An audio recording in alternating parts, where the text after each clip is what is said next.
Hey, everybody. Welcome back to the Disc Connected. It is wonderful to see many of these names in the chat that can't ever be here on Thursdays. And we're live on Tuesday for the first time in a few weeks. Nice to see everybody. It's been a while. Hope all is well.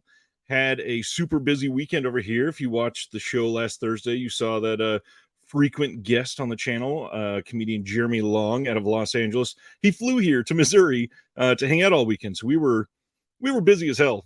We did a lot of stuff, so I feel like I'm behind, but I've been eager to be approaching this day for quite some time. I've been planning this for a while with Mondo Macabro. Chris and I from They Live by Film have been talking about doing this. I feel like literally all year. We've been looking forward to doing this big giveaway. Hope you guys are ready for that in a little while. Mondo Macabro revealing the next two titles that we are able to pre-order here in about 9 days. So hope you are ready and eager for those as well. Beyond that, Jared is ready to drop some secrets of upcoming possible titles for the Halloween sale and maybe even a look forward to 2024. In the meantime, I really thought that an event as special as this, the first time that we have a label here to drop exclusives on the channel, would call for a special guest host. Chris Haskell of They Live by Film is a close friend of mine. We've done so many things together. He's been on the channel many times. He's even interviewed Jared himself twice. Chris is a wonderful person that supports many of these labels. He has an ongoing series where he writes about lots of these titles that are put out to show people the appreciation for all of these films that are in these cases that people love, that are a part of these, so that people can appreciate the film that much more. Chris is a wonderful person. And I'm stalling ever so slightly because he is running 1 to 2 minutes behind. He will be here in just a moment. Chris will be here. But in the meantime, I guess it's the perfect time to introduce the man of the hour. So without further ado, Jared Auner from Mondo Macabro. Hi, Jared. Hey, everybody. Hey, Ryan. Welcome. This is, I think this is your first live show, right? It is, yeah, the first sort of live stream I've ever done on anything ever. So, yeah. So if I say something really stupid or offensive, I apologize. It's all right. We're on 11-second delay. I'll have the people in the studio. Oh, good. We'll be fine. Oh, good. Okay, good. Well, as we go out, throughout the entire night tonight, please share your background with Mondo Macabro in the chat. Send some comments in on some of your favorite titles, things that you wish Mondo would put out, questions that you have for Jared, anything that you have, bugging you that you just want to hear Jared talk about. I will do my best to filter as many of them as I can up to him, and we will absolutely discuss as soon as possible. I love Bruce is out there and says, should I jump in as a substitute? Yeah, Bruce has longer history with Mondo Macabro than I do, actually. And there's not many that do. That's pretty awesome. Yeah, he was helping Pete out with stuff going way back to the DVD days. So, yeah, if you haven't had Bruce on, Bruce should be on your show at some point. Bruce is on my very short list. I've been eager to have him on, and it's been wild behind the scenes. Some of the interviews that I've done, I've stacked up like 6 guests and got them done. So there's been like 2 months in a row where I haven't done any interviews, and I'm just now reaching where I have to do some now. All right, so let's get into the background. First of all, for anybody that's not checked out Mondo Macabro before, which somehow there's still a few, what do you do for Mondo Macabro? I think the most immediate thing is I run the web store, and do all the orders myself. So that's the big thing is I run the web store, I run all the social media, I fulfill orders, answer emails. So that's the day job. That's what, that's the dishwashing aspect. That's how I make money. That's all that stuff. Some of the more fun stuff that I do is I help create the extras or corral talent for the extras and sign movies, including the 2 we're going to reveal tonight. Both were movies that I signed, so that I made the deal for. So, which is one of the reasons I wanted to come on and talk about these movies live with you, is I'm really excited about them. They're sort of both really fascinating, really interesting movies that I was really excited to put in the Mondo Macabro catalog. They feel like very Jared titles. For anybody that pays attention, Jared rides hard for Asian cinema all across like Facebook primarily. You chime in a lot with Yeah. some of your feelings on them there. How did you get the background with Asian cinema primarily? I think it's sort of grown over the years. I mean, I honestly, I think the first movies that I was obsessed with as a kid, other than Star Wars, like anybody, were Godzilla movies.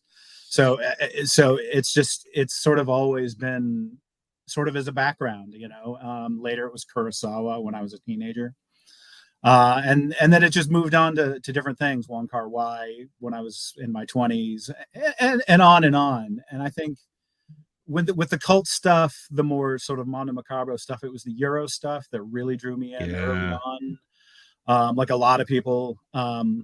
But especially over the last few years, especially the last like 5-6 years, it's really become sort of my primary cinematic interest is stuff, particularly East Asia, Japan, Korea, and like Greater China, like Hong Kong, Taiwan, and Chinese mainland cinema. All really interesting to me. And I love Indian cinema a lot. Huge fan of Indian cinema. In fact, that's something that's been in the last couple of years has been more and more of an interest of mine.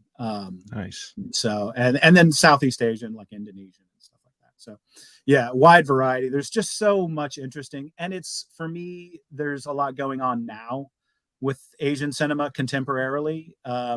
That's a bit more interesting than a lot of, I think, Western cinema.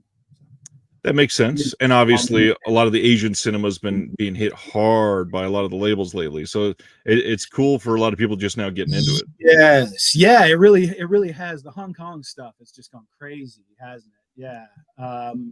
Yeah, and it's sort of the one regret, the one sort of sadness that I have about Mondo Macabro is we've never done a Hong Kong film. Wow. Yeah. I've never put that together. The closest thing we've done is Challenge of the Tiger, which was the second feature on the For Your Hide Only DVD, which was a Hong Kong Spanish co-production produced by an American, Dick Randall, which is a fun movie. It's going to be on Severin's Bruceploitation box set because it's got one of the fake Bruces in the lead role. And who also directed the movie, or maybe directed the movie. I don't know. It's sort of up in the air, but yeah. So that's the closest we've ever come. I will reveal this much. I am this close to maybe signing one, but we're trying to find good materials for it. Interesting.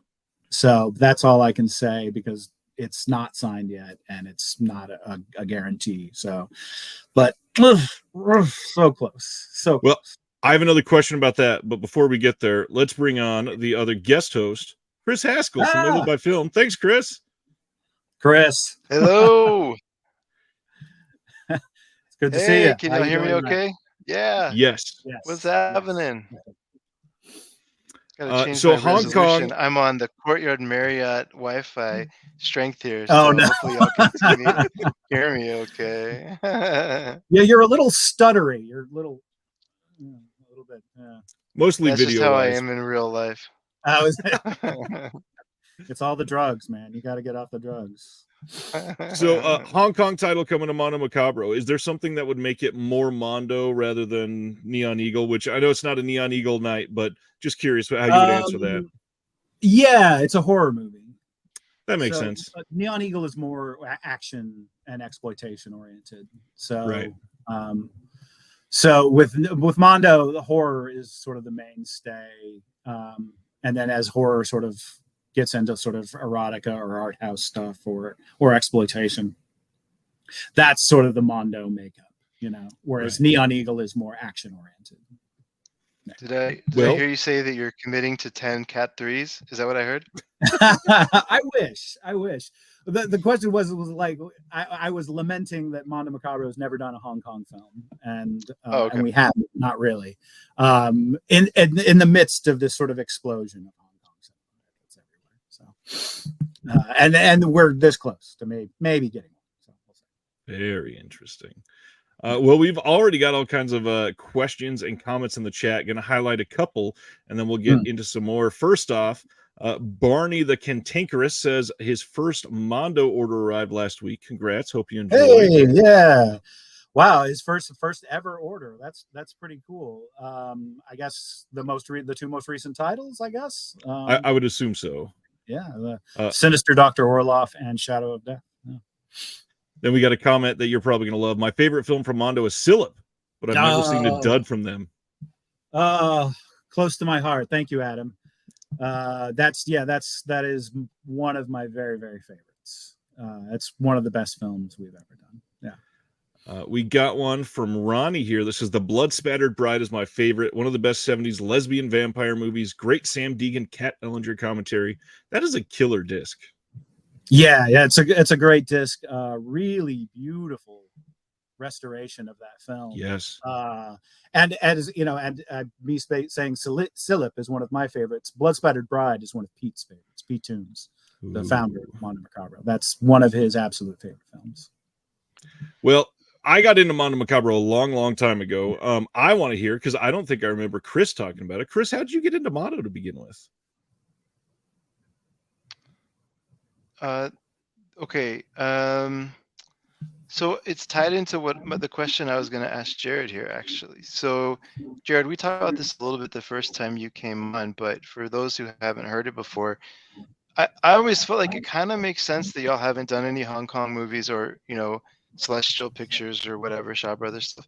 Because, the way that I always envision Mondo is that y'all are out there sort of like in the jungle with the machete, like chopping down new trails for people to go on, right? That other boutiques can kind of follow, but it's rare. I can't really recall a place where you've gone on like a paved path and found a release where there's already, a ton of connects into a studio or a ton of connects into like a producer or rights holders. It seems like y'all kind of live on the edge a lot. Oh, I mean, certainly, yeah, we do a little bit. I mean, it's always sort of been what we've tried to do is tried to find things that are a bit more out there or a bit underseen or undervalued. But I can't say it's completely true that we've never like followed in where someone hasn't, or that we wouldn't do, say, a Shaw Brothers. For one thing, there's a ton of Shaw Brothers stuff that's not been exploited yet. They did all sorts of movies. They didn't just do martial arts films by any means, and not that we would do some of their musicals or comedies, but there's lots of horror and exploitation that has not yet come out. I have a list of things I would love to do for both Mondo and for Neon Eagle. So yeah, and the other big case right now is Toei, the Japanese studio. The two films we'll be revealing tonight are both Toei productions. And that was, honestly, I got that connection through Jesse, because Jesse at Cauldron. Jesse had signed Zero Woman. There you go, representing. He had signed Zero Woman originally it was supposed to be a Cauldron release, and I just asked very nicely, please, Mr. Jesse, would you give me their contact info so that I can so that was a case where just, and he was kind enough to do it. So that was a case where, we were, just going, other people have done Toei films and are doing, there's a huge amount of Toei stuff coming out right now, but we've sort of been able to find movies that have, are sort of underneath the rocks that no one else has found yet, including the two tonight, which I'm very excited about.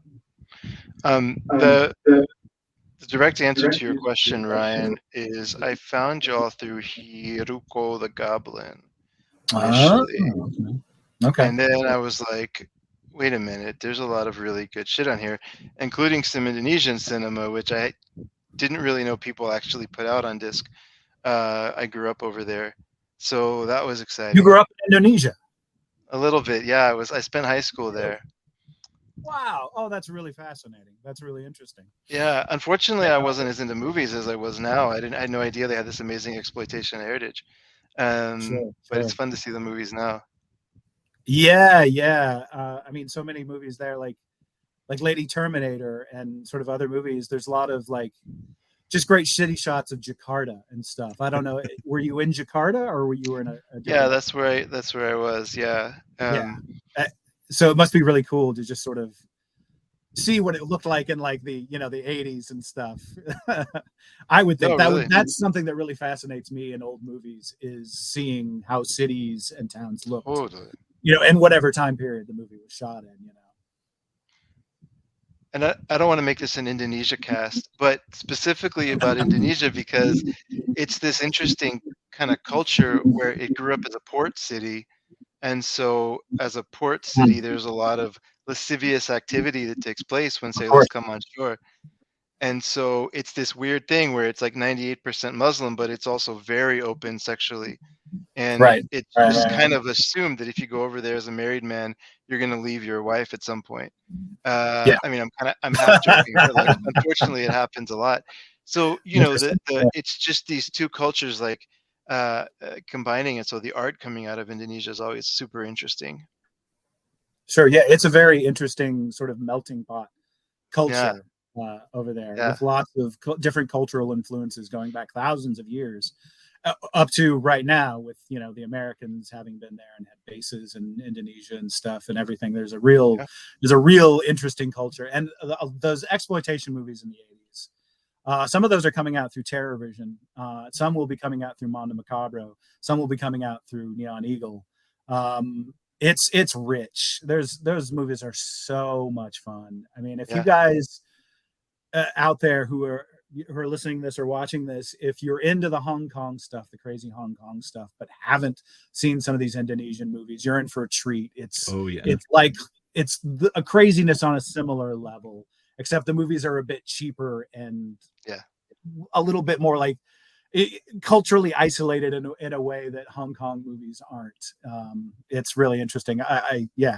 I'm really into it, and I'm really excited. We're going to be doing some more, and other labels are doing some too. I know TerrorVision has some, and there's another label I won't mention just because we're working with them a little bit. There's another big label doing a big Indonesian thing soon. So, well, that's exciting. Yeah. Get hyped. Well, it's 2023. We're into September. I think the last time you and I talked was like early 2022. So a lot has happened since then. That's when we first got the Neon Eagle kind of tease, and nothing had happened since then. Right. Yeah. That was, that seems like so long ago. Oh, I've missed you, Ryan. And you. But the big question, how's the year overall been for Mondo? Because obviously we're in this strange time where a lot of people are focusing on the fact that some of these seemingly impossible titles that we've been told will never come out on Blu-ray somehow are getting announced like every 72 hours at the moment. And everybody's just in this weird whirlwind of, well, there's so much to buy. My worry through a lot of this is smaller labels that don't have these giant fan bases might get overlooked, but I feel like Mondo Macabro's kind of been on an incredible run for like 3.5 years now. Chris is gone. Who needs him? Oh, Chris, come back.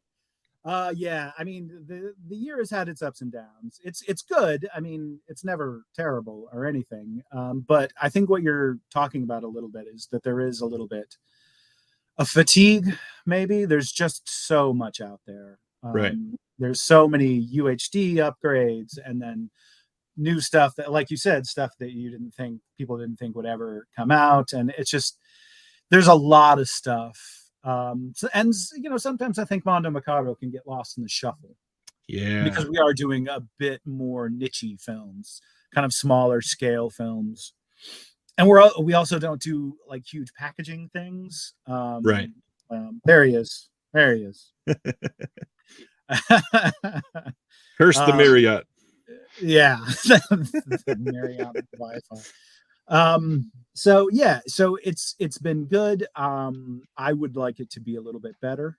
Right. But that's not to say that things are bad or anything, or things are, we're in no danger of going away. I'll put it that way. Yeah. Well, and this last year, we've seen a couple really exciting things. We saw the first Mondo Macabro 4K title in Dr. Caligari. Won't be the last. We saw the first box set in Bollywood horror. Might be the last. I kind of figured that comment was going to come right after that. There are still so many things that have yet to get this wonderful boutique treatment, and every single time you guys announce titles, it seems like half the community is, paying attention, and then a smaller subsection of that is going, "What is this? I've never heard of it." And that gift every time is so wonderful to see. So how do you feel like the reception has been to the people that do continue to buy from you this last year? It's been really great. It's been really, I think we do have like a core audience, especially that will buy the limited editions, that will stick by us, basically, that will buy the bundle option that we give, which is all the titles in one go. Yeah. And are excited by just about everything that we put out. We were really gratified over some of the excitement and sense of discovery from not this last group, not the two, but the group before that. Night of the Executioner, Broken Mirror, Ravishing Danny, and especially the Greek movie The Fear, which was my favorite, and I think is maybe top 10 Blu-rays we've ever done. It's, if you guys have not, I don't know if either one of you or if any of you, the people commenting now, if comment if you've seen The Fear and what you thought of it. It's a tremendous film.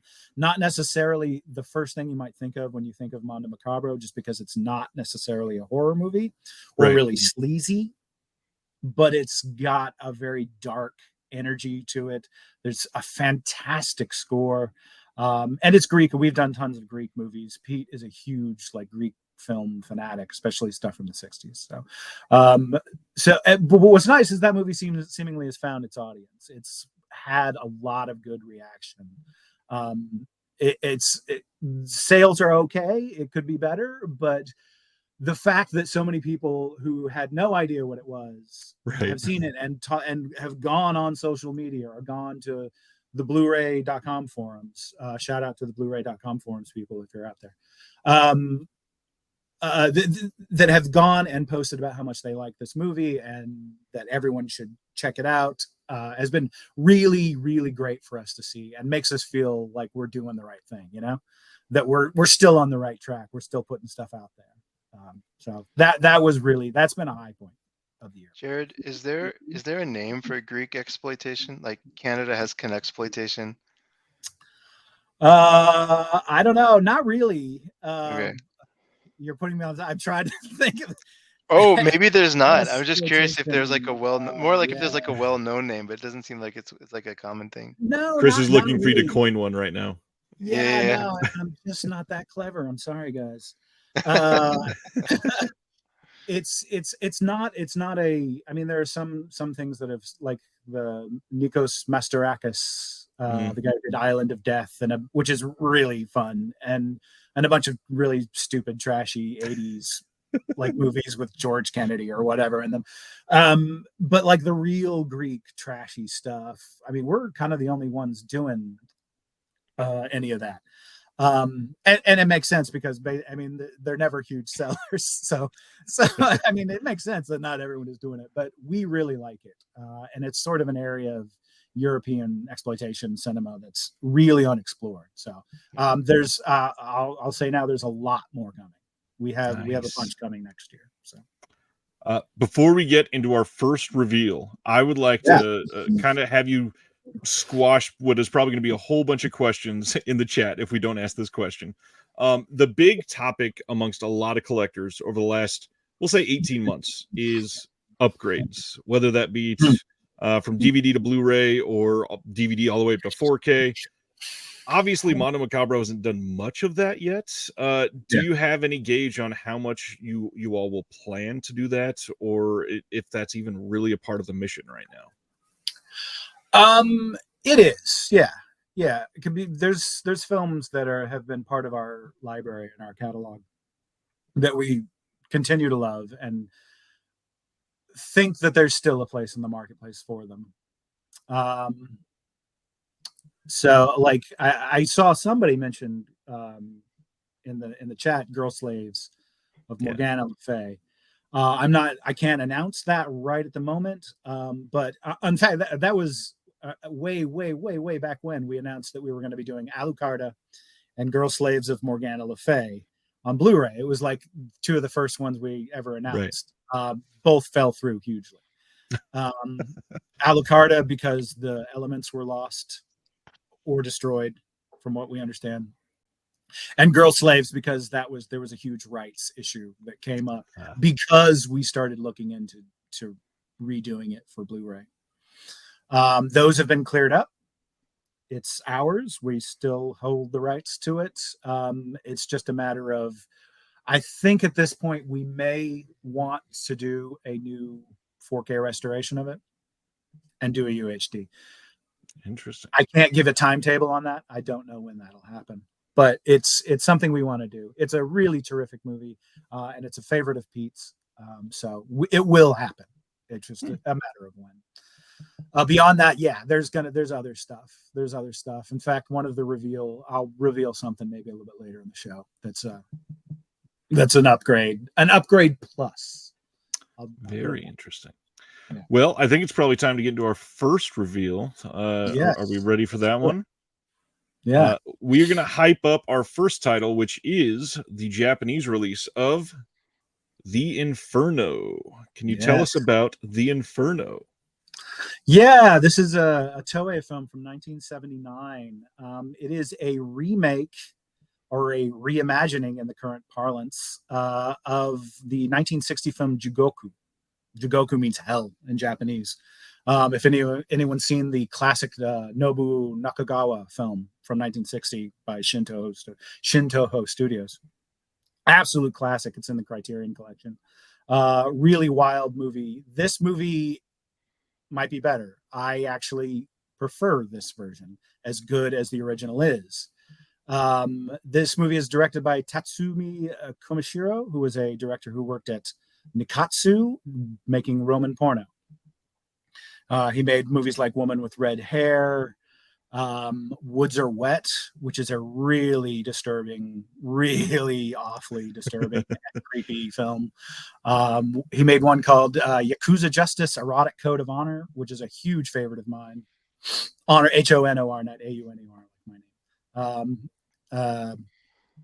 So this one it has a little bit of that sort of decadent, perverse feel to it, sort of like the Nikatsu films, but it's on a completely different scale. It's quite epic. The story is much better than the original Jugoku. Yeah, there's the original Japanese cover, the original Japanese poster. I love the alt art on this. This is great. Yeah, and the original and the A-side art is by Justin Coffey. He did the art for both of these. He's essentially our in-house artist at this point. We love him. He's super enthusiastic, which is a really big plus. But yeah, I love both of the bits of art. Yeah. Well, let's get into some of the details. Here is the full synopsis, and mostly goes over through what Jared just talked about. So on this, we're going to have a Region A lock disc world Blu-ray premiere and the U.S. home video debut. That's pretty damn cool. New 2K restoration, new interview with the Ring screenwriter Hiroshi Takashi, new interview with Noroi the Curse director Koji Shirashi. Limited edition features reversible cover with brand new art by Coffey on the A side and the original art on the other. Full color booklet with new writing on the film by Jasper Sharp. That's really cool. And then 1,500 numbered copies in the red case as usual. Yeah, Jasper's essay in this might be worth the price of admission alone. Yeah. It's really good. I mean, he has written a lot about Nikatsu, so that sort of Nikatsu connection there is important. He also wrote the liner notes for Haunted Turkish Bathhouse that we did not too long ago, which also was a Toei film that had a Nikatsu connection. So and then he goes into a lot about the original 1960 Nobuo Nakagawa version. So very, very informative stuff. I have to say the two interviews there, we couldn't get any interviews with anyone associated with the film. We tried to get the actress, whose name is escaping me at the moment, who's the main actress in the film. She plays two roles. She plays the mother and the daughter in the film. She is like hugely famous. I think she was in Kurosawa's Ron, I think, and a bunch of other sort of very prestigious stuff. We tried. I don't think she ever got back to us. So we went with this Tom Mess, who's a Dutch guy who lives in Japan, and he produced the extras for us, and he cool. got the Ring screenwriter and the Noe the Curse director, and they're great, really fantastic information about the film in both of those interviews. So good stuff.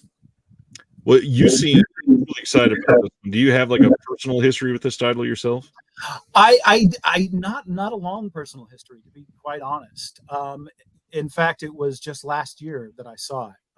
If anyone follows me on Facebook, I always put my top 10 first discoveries of the year. The Inferno was on my list, and it is my favorite release that Mondo is doing this year. I think it's a fantastic movie, really original. Really, it was just I was negotiating with Toei about some films, looking for stuff, and just happened to come across it on a letterbox list, and was like, oh yeah, I've heard of this, let me find it and check it out, and just loved it. It was available, it was in HD, just lined up perfectly. Nice. Go ahead, Chris. Jared, why have more films from Toei Studios not come out? Is it just a matter of people in Region A not thinking to do it? Are they traditionally more difficult to work with? Like, why hasn't there been more from them? Well, I think that's changing. I think there's a lot. Yeah. I mean, just in the past couple of days, I think Shout announced the second volume of Sunny Chiba movies. Oh, okay. Those are all Toei films. Sunny Chiba, Oh, okay. Lifer, basically. So there's more and more. I think Film Movement has acquired some really good movies for their collection. They sort of are slower to release stuff on Blu-ray. Yeah. A lot of labels. They do theatrical runs for them. I don't know how much that actually works out for them, but you know. And so there's more and more. Discotheque is back in the business of releasing live action movies. They've got some Pinky Violence stuff. Oh, cool. We're Neon Eagle just did Zero Woman, Yeah. which is one of the best Pinky Violence movies. So it's there. I think for a long time there was, I had always heard Toei is difficult to deal with, or if not difficult, just expensive. Yeah. And it's slightly pricier than some of the licensors we work with, but honestly, it has been the best experience of my career so far. Wow. Of licensing films. It's absolutely a dream to work with those people. The person that I work with over there, their North American agent, is just an amazingly wonderful person. Very nice. Wow. And they're very attentive to needs and not demanding, because that's something Japanese companies can be, is very particular about how things are presented. You mentioned Hiroko, Chris. That one was a kind of a nightmare to produce, to be honest. Okay.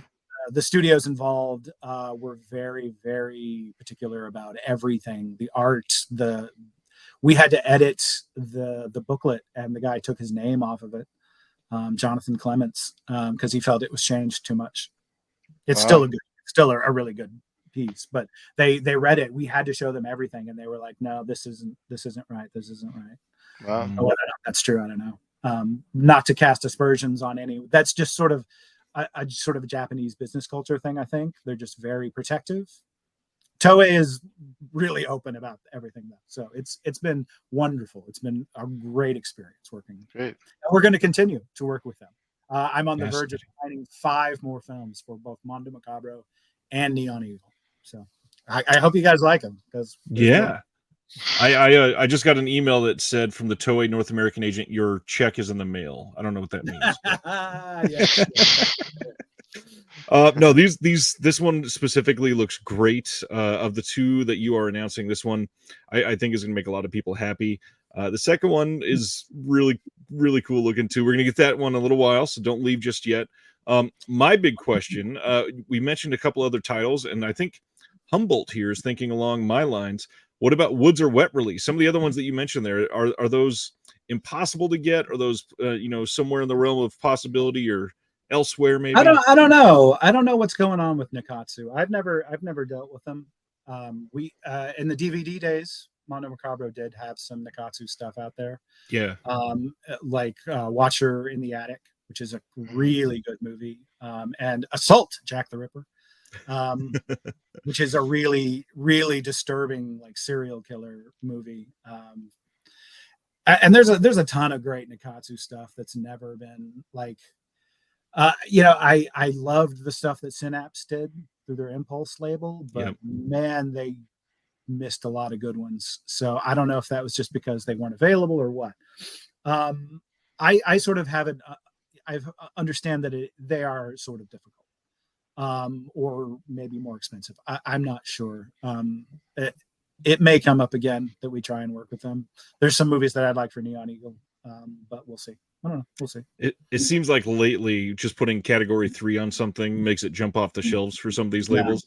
Yeah. I'm kind of hoping that we get this big Pinky Violence renaissance and labels start jumping down that line, because it would be really nice to see some more of that. Yeah, there's some more coming. There was some ones that I asked Toei about. They were like, no, those are licensed. So they're coming from somebody. I don't know. I could speculate, but I don't know precisely who.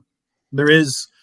We do Neon Eagle. We'll have another Pinky Violence movie, either next year, maybe 2025. Just depends on what Cauldron's schedule works out. I'm not going to reveal it yet, just because that's something I have to do in conjunction with the Cauldron guys. Yeah. But it's a fun one, a really fun one. And then another movie that's sort of on Pinky Violence light. It's not quite as sleazy, though it does have some sleazy elements, but it has a similar sort of energy and spirit that a lot of the Pinky Violence movies did. Those early to mid 70s Toei Japanese exploitation. Fascinating. Good stuff. Yeah. If you ever were to do another box set, would you consider Girl Boss films, or do you know anything about this? I think if I had thought about, I had pitched originally like to the first thing that I said to Jesse and Brian at Cauldron when they revealed they had Zero Woman and had a contact at Toei was Terrifying Girls High School box set. The Terrifying Girls High School Lynch Law Classroom is one of my favorites. That's a really class. The Girl Boss movies are a lot of fun for sure. Girl Boss Gorilla, Girl Boss Revenge, blah blah blah, Girl Boss Diamond Ball Game, and endless stuff. They're a lot of fun. The Terrifying Girls High School movies are just anarchy on celluloid. They're just insane, especially the two that were directed by Norifumi Suzuki, including Lynch Law Classroom. Alas, they've been licensed by someone else. So, okay. Oh well. Interesting. More Bollywood, please. Colin Brixley says, I see. Yeah, I would love more Bollywood as well. Really difficult. Really, really, really difficult. There's, I mean, it's something, we're always looking, but yeah, really difficult. With the wide spectrum of cultures that you've culled some of these titles from, I'm always curious, are there some that emerge as they handled their elements better, so the restorations aren't as intense, and there's a pattern that you can see in that? Yeah, the Japanese definitely have preserved their elements quite well. A lot of the Spanish elements from Mercury that we've gotten, a lot of the Spanish. That's one of the reasons we've done so many Spanish films. So we have a good working relationship with Mercury, a big licensing sales agent over there, and they've preserved a lot of their elements quite well. Nice. Although sometimes not the international uncut elements. That's something that's a problem we've run up into with a new one that we're working on right now. Is that we're really trying to find the uncut, the nude scenes. Right. If anyone knows Spanish films, back in the days of Generalissimo Franco, they would release two versions. They would shoot two versions, one for the Spanish home audience where all the ladies kept their clothes on, and one for the international audience where they did not. So it usually, oftentimes we found that they've only have the clothed versions, which is kind of a bummer. And at the other end of the spectrum, it's Bollywood, like the Indian stuff. A lot of that has to do with climate. Yeah. And sort of the extreme volume of films made in India. So there's just like, if they kept all those films, there would just be, they would have no room for anything. Right.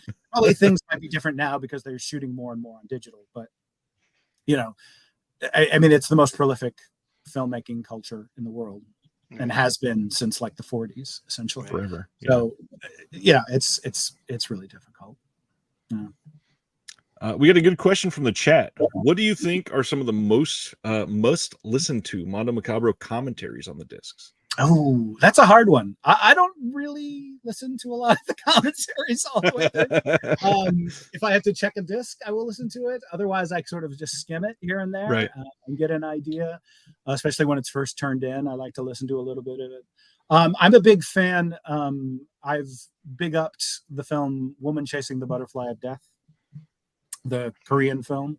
That has a great commentary by the guys who do the What's Korean Cinema podcast, Kenneth Roerson and Paul Quinn. I like that one a lot. For one thing, it's like a 2-hour plus movie, and they do a great job of keeping on the boil throughout the whole time. And both are just great talkers. So that's, I happen to have it nearby. Thank you. Very, very cool. Yeah. That's a really good one. I think Kat Ellinger did one. Because I QC'd the disc, so I did listen to all of it for "Don't Deliver Us from Evil." That is very, very good. She goes into, I mean, she's got her particular obsessions, and with a lot of feminist concerns, and how that ties into Gothic literature and sort of French fin de siècle occult culture, and it works with that movie really well. That's a great example of what she does really well. That's an excellent one. So those are two off the top of my head that I could definitely recommend.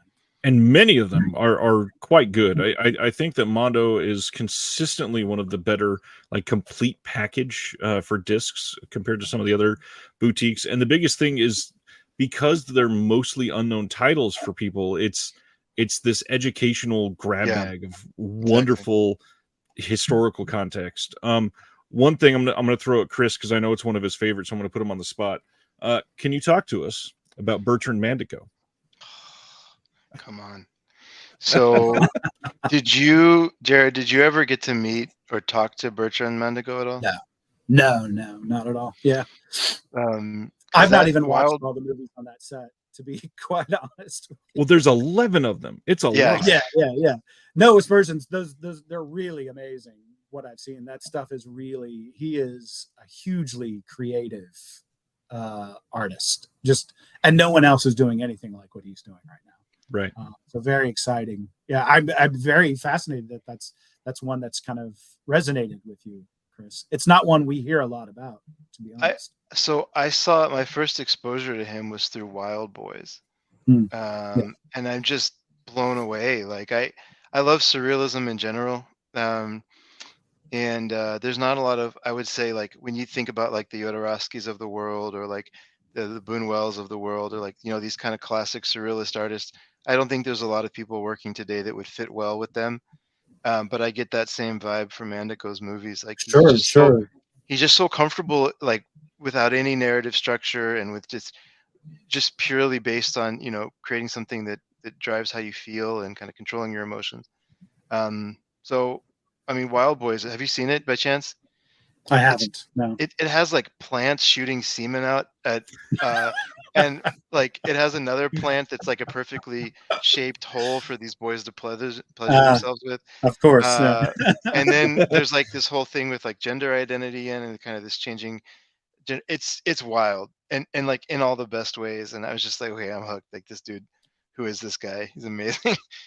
So yeah. Well, I know. I mean, I was very excited to be able to do that, just because that's something very different for us. For one thing, as a contemporary filmmaker, we don't really do a lot of that sort of thing, and it's short films. And I sort of must admit, those are both sort of blind spots for me. But I was happy because those are blind spots. I was happy that we were doing something like that, because if it's a blind spot for me, it's probably a blind spot for a lot of people who are part of our audience. So yeah, it's a fascinating thing. He's a real wild talent for sure. New check, I agree. Go ahead. Yeah, that's a couple of the comments that I was highlighting. Newt Shack says one of the best directors working today. Raven says love that release. There's so much on that to explore, and I mean, what else was on here? There was one of these features, Blue Cavalier, Oro in the Box. There's so much in here just to dive in, and you did 1,500 of these. I think I hate asking this, but are there still some available on the site? Oh yeah. It was a slow seller for us. There was a contemporaneous release from Altered Innocence. Not something I think we do again. But on the other hand, it's kind of nice that it's still out there. Because we'll never repress it. So it's sort of nice that it's continuing to stick around. So if somebody, gets Chris's recommendation for it from this and goes, oh, I'm going to buy it, you can go to the big cartel, the Mondo Macabro big cartel, and buy it. There's plenty of copies available. So that's kind of nice that there's still copies out there. If there's one benefit of something not selling out quickly, it's that copies are still around for people to discover as over the lifespan of the release.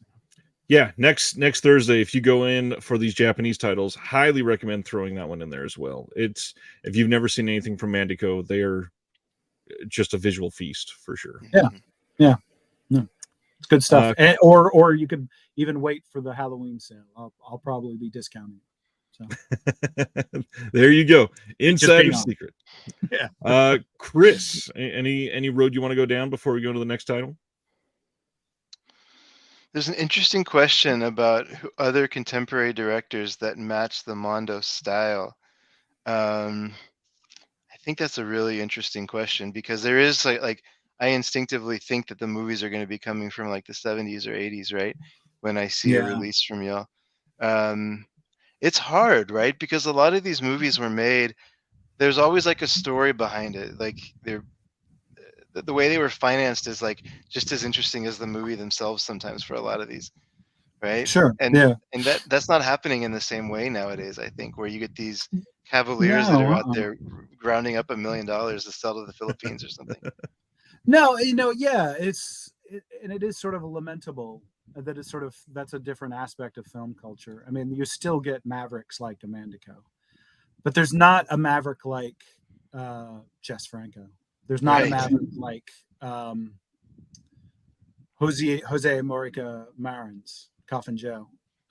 Someone who, both of those guys, or Jean Roland, there were people who really, I mean, they should have had bigger and better careers because they were really talented, interesting people. But they didn't. But that sort of is what sort of makes them really interesting to us now, is that they were sort of very marginal.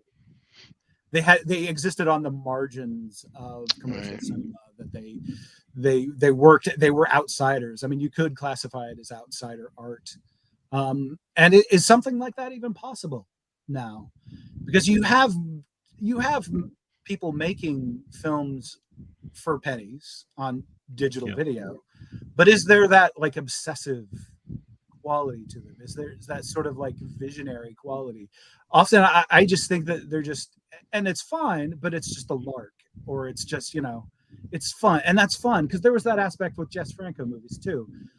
He got all those people to work with him over and over again because he was fun to work with, and they had a great time making those movies. And so that's fine, but it's just like there's this self-awareness now, and this sense that it's at best you might have a clip of something go viral or something. It's just, I don't know. It's just a different thing, and there's always really good and fascinating films being made, and I'm very much interested in contemporary cinema.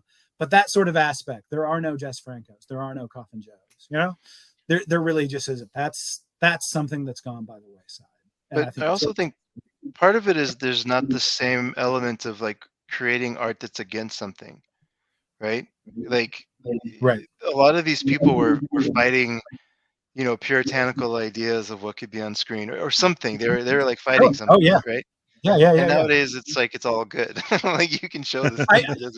There is. Yeah. I mean, and if they were going to fight against something, I mean, I mean, it probably leads them into sort of right-wing cul-de-sacs, to be honest with you, Right. It's like if they're fighting against something, they're sort of fighting against, things they maybe shouldn't be fighting against, True, true. I don't want to be political about this, but you might have somebody railing against cancel culture or whatever. And maybe that does go too far, but it's not the same thing as railing against the Catholic Church. No, It's not not a as much similar fun. sort of passionate sort of, that, Yeah. Right. it seems more rebellious. Whereas now it seems it's just rebellion as something to wear to score troll points on the internet. It's not interesting. Not interesting to me. Might be interesting. It's probably interesting to some kid in their 20s right now or in their teens, but it's not interesting to me. Yeah. Well, you just brought him up, so I gotta, conjure his name again. Will Dodson, Dr. Will Dodson, who's on my channel all the time. He actually found me originally because of your first interview on the channel. He was looking up Mondo Macabro and found Disconnected. He commented that he just got the Sinister Dr. Orloff Red case in today, and now he has 105 Jess Franco titles on his shelf. Oh which my is God. mind-blowing to begin with. But, the obvious question is, Mondo's had a rich history with Jess Franco. Is there any chance that there's more that you're looking into, or do you get the sense that other labels might be doing more soon? Because Jess Franco's always popular. Is he? With collectors, it seems so. I mean, Will alone has 105 Yeah, films. we've not had a huge luck with. We do Franco movies because we love him. Right.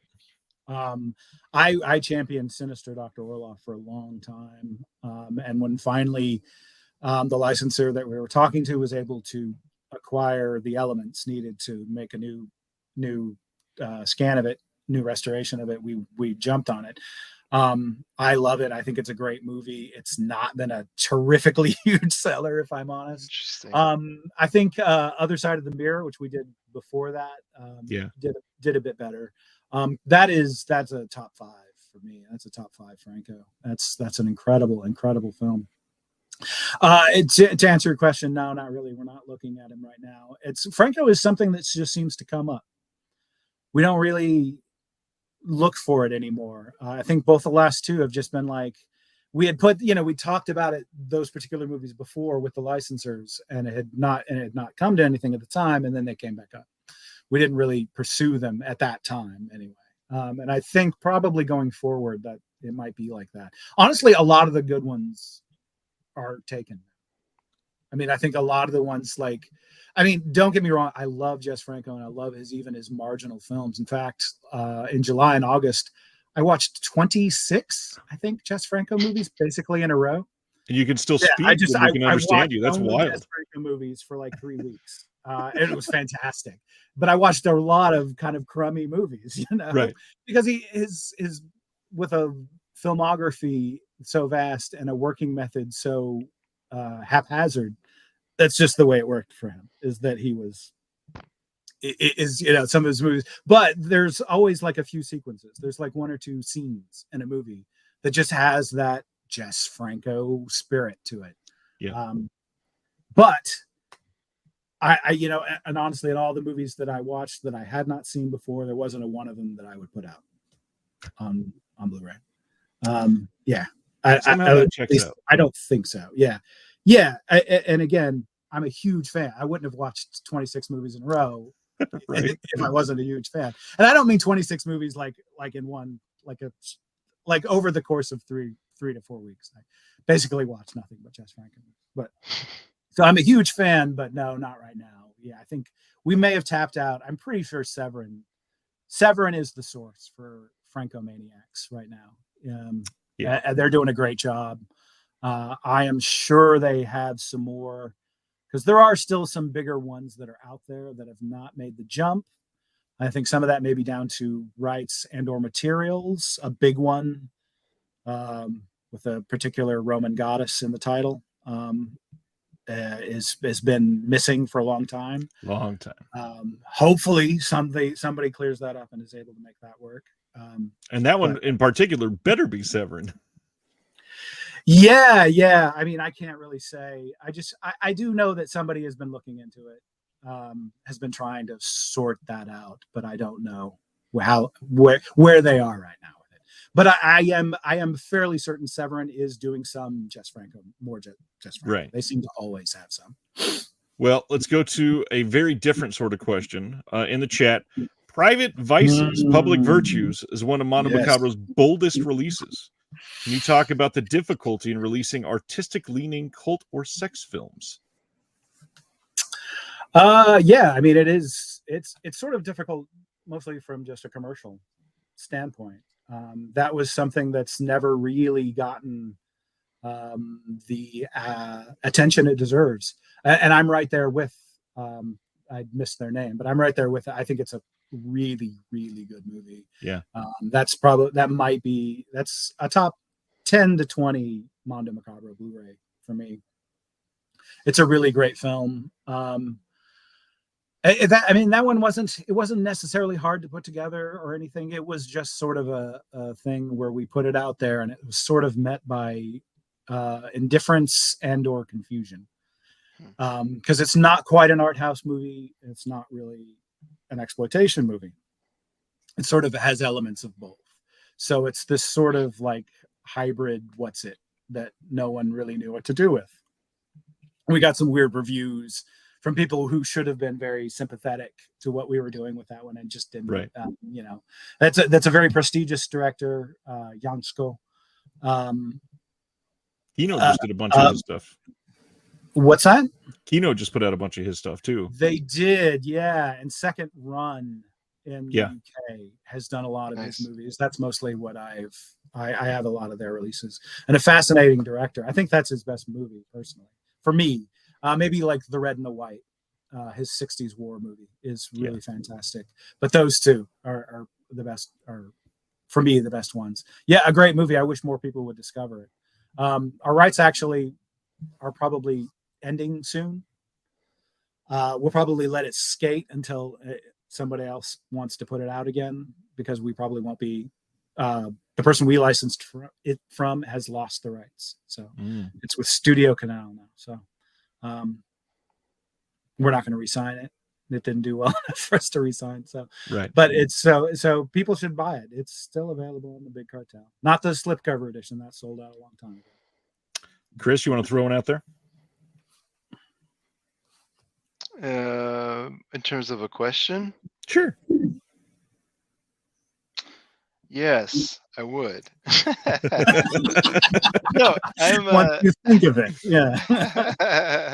No, I mean, I guess the biggest thing I'm curious about, Jared, now that we have you kind of in locked attention,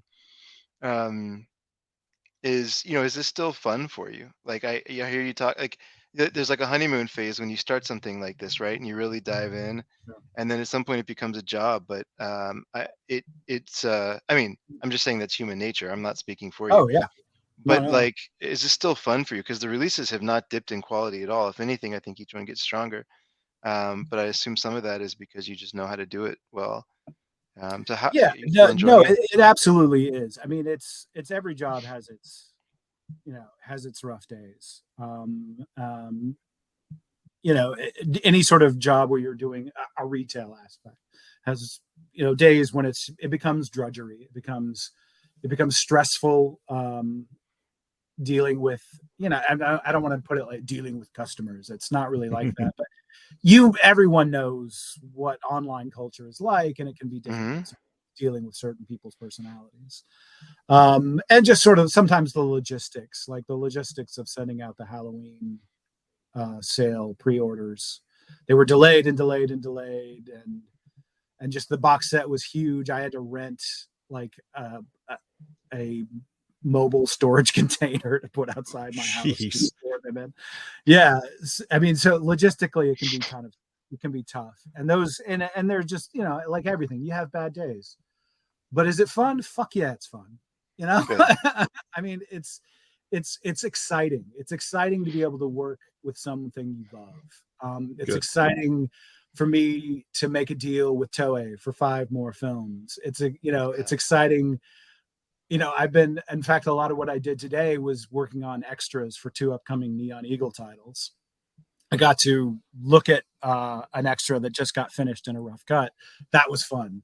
I got to look at the HD transfer of a movie we're doing probably early next year for the first time. That was fun. It's exciting. It's fun. You know? Yeah. So absolutely, yeah. I don't want to say like, oh, I would, I would stop doing it if it wasn't fun, because there's more to it than that. It's my job. So, but to a certain extent, maybe, I keep doing it in part because it's gratifying and it's exciting, Actually, there was one that thank you for the honesty on that. I love that. That made me think of a comment you made earlier that I wanted to dig into, because one of the releases that I haven't heard as much chatter about as I thought there would be, but I want to call out, is Ravishing Danny. I hope that's been a good seller for y'all, because that movie is fantastic. It was sort of the least least well selling of that batch. Okay. I think it's essentially a European sex comedy, but it's a weird one. It's an oddball film for sure. And Sandra Julien is that's stunning. She's, if anyone's a fan of Shiver of the Vampires. In fact, if you're a fan of Sandra Julien, we have got a lot more Sandra Julien coming. Mondo Macabro. So this was just sort of the first salvo in the Sandra Julien renaissance. Interesting. You got Indicators, Shiver of the Vampires release, which I recommend any Mondo Macabro fanatic get because it's astonishing. I'm a huge Jean Roland fan, so I love what Indicators doing with those. Finally, some fantastic releases of those films. Some worldwide response. As an aside, Ravishing Danny. It's a great movie. I think it might be my least favorite of that set, which is not to say it's not a really fun and cool little movie. I got two title questions, and then we're going to go into our second reveal, I think. One is just if it's ever been on your radar type. In my Discord and Patreon, I got somebody that has been pressing for information on this one for a long time, and I think you're the best one to ask. 1984 Filipino film, Snake Sisters. Have you seen it? Have you been able to chase it down or know anything about it? Well, I mean, I think longtime Mondo heads will know Snake Sisters. If you've ever watched the coming soon, or the out now and coming soon reel that's on all our releases, it's been the first film on there since probably 2005, 2006. It's not coming. It's not coming. I've talked to Pete many times about, we should take that off. I can't really talk about it. Got it. Honestly, there's weird legal things about it. If you know anything about Filipino exploitation films from that time period, you might be able to guess why. And I can't really say anything more than that, which is a shame because it's an amazing movie. It's amazing. It's a unique, one-of-a-kind thing. I think Andy Stark, who's one of the co-founders of Mondo Macabro, called it Clan of the Cave Bear, directed by Coffin Joe. And it's spot on, man. Oh, wow.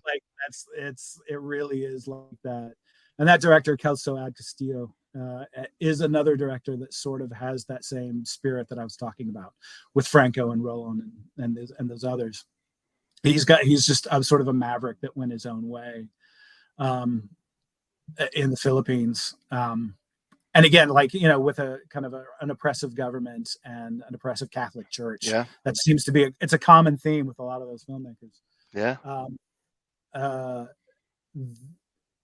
It was a visionary talent. Andrew Leovold. Do you guys know who Andrew Leovold is? The Search for Weng guy. Oh, okay. Yeah. Yes. Okay. Yeah. He's sort of a Filipino movie expert. He's actually, hopefully, I think this is sort of public knowledge, but he's making a documentary about that era of Filipino cinema. I've Snake Sisters and Scylla. Before. Yeah, it's been in the works for a long time, which is why I think it's okay for me to say that. Sorry, Andrew, if it's not. I'm a huge fan. Andrew's working with us on some stuff, so hopefully that's okay. But it's a really fascinating. He's going to be doing a documentary and maybe a book too about that whole period and about the Marcos government and everything and how that all ties in. Wow. But as to the main point, Snake Sisters, it's an amazing film. There's a really terrible version out there in bootleg land. Get it? I mean, if you watch it, it's really worth seeing. There's some uncomfortable sex stuff, but it's an amazing movie. Yeah, Andrew is a legend. Andrew is like one of the last great raconteurs of this world. I missed an opportunity to meet him in person a few years ago because I was ill. He was in Seattle for Search for Wang Wang, and I will always regret that because he's an amazing man. A really, really fun guy, great writer, the whole bit. Well, the other question, I'm sure you kind of figured this was going to come out tonight. We have retailers listing standard edition of the 4K of Dr. Caligari, and the internet got up in arms for 24 hours about that showing up. And then the other question surrounding that is going to be there's these rumors floating around that Mondo is the one that has their hands on Cafe Flesh. Is that something that you want to quash right now, or let everybody consider? Well, first of all, what was the up in arms? Because it seems like some people expected that it wasn't coming for a while, and I don't know why. I've always been pretty open about it. This on the Blu-ray forums too. I don't get it. I've always said it's coming. It's just right. I didn't know when. It was just a matter of I did not know when. Right. And honestly, I found out about the retail release of this because I'm not much involved in the retail aspects of these releases. I found out about it like a few days before it was revealed. So I mean, it's just one of those things. I'm sorry if people were caught off guard or off put about this, but if they've followed what I've been saying it's coming. It just I didn't know when. And I personally don't understand why anybody would be upset. Like, more people get to see the film in the best possible format. Why would we be upset? Yeah, I guess people are just upset now. They think their slipcover copy is less valuable, so they can't sell it for as much on eBay. I don't know. I'm sorry if that's the case, but we want as many people to see this stuff as possible. And it's a great release. And it, like I said, it's always been part of the plan. I don't know 100% why. I wasn't privy to those decision-making processes about why there was the Blu-ray first and then a few months later the 4K. I honestly don't know. But it was always part of the plan that there would be a retail 4K release. That's a good thing. So what was the second question? Cafe Flesh, because Caligari came out from Mondo Macabro. The rumor mill is, of course, immediately swirling that Mondo must because there's a restoration. Flesh. Yeah, there's a restoration of it. Right. Yeah, and we were involved for a long time. It was very up in the air. Vinegar Syndrome was also sort of involved. There's a sort of a rights sort of a thing. I think they claimed they had rights, and nothing against them. I think they bought rights, but it maybe wasn't 100% legit because Steven Sadian actually still possessed the rights and still does. Except now it has been decided he has sold the rights to us. Yeah. Yeah. Mondo Macabro. We're putting out Cafe Flesh next year. Wow. I don't know if it'll be UHD just because the restoration is from prints and not from the negative like Caligari. But we are doing it for sure. Wow. It's amazing. Yeah. Please tell me Heather. So that's Drain first big reveal. Yeah, and I was going to reveal a couple of things, and that's one of them. Yeah, we're the zipper move was epic, by the way. I know, right? I know, and this is the Mondo Macabro misprint shirt. They printed this, but they didn't do the colors right on this. Oh, it's not red. Okay, yeah. Yeah, so it's just the blue and there's like not the red that's supposed to be like right there. Mm-hmm. I couldn't. My other one doesn't fit me anymore. Yeah, that's a huge piece of news, though. Cafe Flesh and Caligari from the same label is big. The big thing, like I kind of mentioned while you were speaking, hopefully Heather Drain can be involved in Cafe Flesh as well. Oh, I'm sure she will be. Yeah, I'm sure. if nothing else, she'll write the liner notes for the limited edition again. Like her essay for Caligari is fantastic. It's just it's maybe the best thing of the disc for me. I love it. Yeah, it's just a great piece of writing in and of itself. Just like she's an explosively talented writer. Really, really great. She's incredible. Yeah. So wow, Cafe Flesh, man. I maybe I kind of know. hold off on the next title drop because that's a big deal. I know. It's sort of hopefully people will still let's get to that Japanese one just so we don't lessen its impact any more than we might have. All right. Any build up before I reveal it? Anything that you want to highlight before you say the title? I don't know. It's a really great movie. It's a horror movie. We got in just before Severin. Severin really wanted to release this too, so it was like, so if that tells you anything, I think I haven't actually seen the folk horror documentary, but I understand this movie might be in it or referenced in it. And it is essentially a folk horror film. It definitely does fit that mold. So take it away, Ryan. Curse of the Dog God. Yes. Yes. The art on this is stupendous. Yeah, I know. It's really great. Amazing. Justin Coffey again. Just amazing. He always does great work. He loves these Japanese movies, so it's like he would do them for free. I think we always pay him, but I think he would do them for free. This Curse of the Dog God, directed by Shunya Ito, who many of you may know is the director of the first 3 female convict Scorpion movies, which I'm a huge fan of. The second female convict Scorpion movie, Jailhouse 41, is maybe top 3 Japanese movies overall for me. Chris, are you a fan? I just changed so on Reddit I have like a kind of a blog that I keep. I created a subreddit just because it was easier. So and I just changed my backdrop 3 days ago to Jailhouse 41. It's an amazing movie. It's one of the best movies of the 70s, period. I think it is amazing. It is. I remember the first time I saw it, the scenes where there's that like flash of color behind them and the hair is going crazy, and it's just like it kind of takes you into this alternate reality for a minute. It's just like, what is happening right now? This is amazing. I know. As far as like surrealism in a commercial cinema context, it doesn't really get any better. Yeah. And to be honest, Curse of the Dog God is not quite as good as those female convict Scorpion movies, but it's really great. It's really weird. It's a straight out horror movie, which of course the female comic Scorpion movies aren't. It's an occult horror movie. Like I said, it's a folk horror thing. Really, really wonderful, bizarre film. I want to get one thing out of the way before we go into this any further. If anyone knows this movie or knows what it's about, even there are aspects that would make people uncomfortable just hearing about it and maybe even watching it, as far as possible abuse of animals is concerned. But I can assure you that no animals were harmed in the making of the movie. Dogs that appear dead are just drugged. Are